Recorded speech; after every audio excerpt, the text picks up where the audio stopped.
কোনো মাতৃৰ বুকু সোধা নহওক। আমিও মাক আমাৰো বুকু আছে, আমাৰো বেয়া লাগিছে।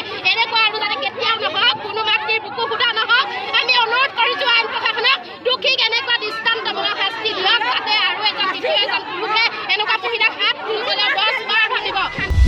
আমাৰ বুকু কঁপি উঠিছে।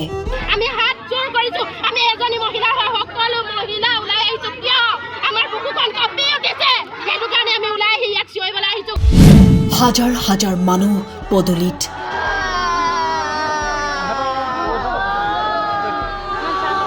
এগৰাকী বোৱাৰীৰ মৃত্যুক লৈ নাওবৈচাত তীব্ৰ উত্তেজনা।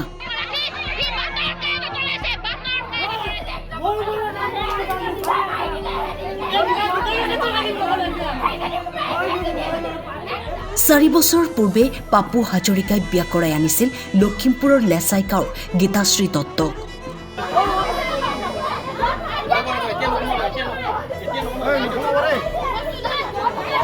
কিন্তু আজি ঘৰখনৰ পদূলিত ভিৰ স্থানীয়ৰ, কাৰণ পাপু হাজৰিকাই নিজ পত্নীক হত্যা কৰি চিকিৎসালয়ত এৰি থৈ অহাৰ অভিযোগ পৰিয়ালৰ।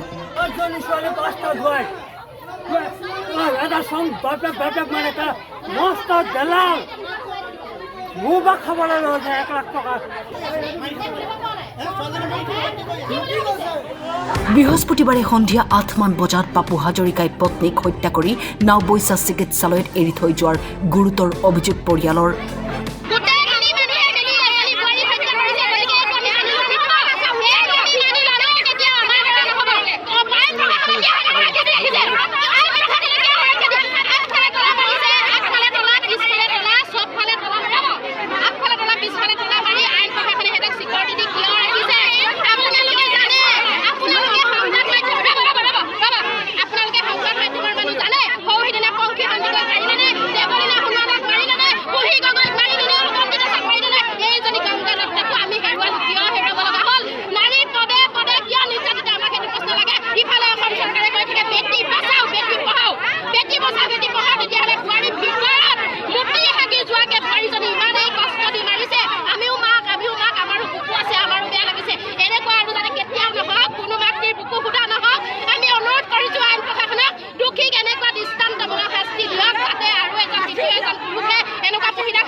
ঘটনা সংক্ৰান্তত আজি ঘটনাস্থলীত তীব্ৰ উত্তেজনাৰ সৃষ্টি হয়।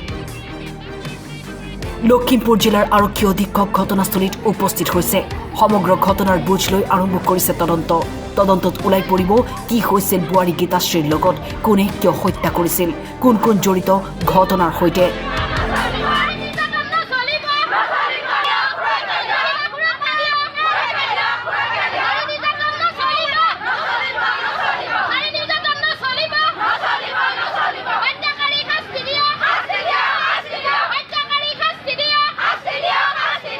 লখিমপুৰৰ পৰা ইনজামামুল হকৰ ৰিপৰ্ট, টাইম 8।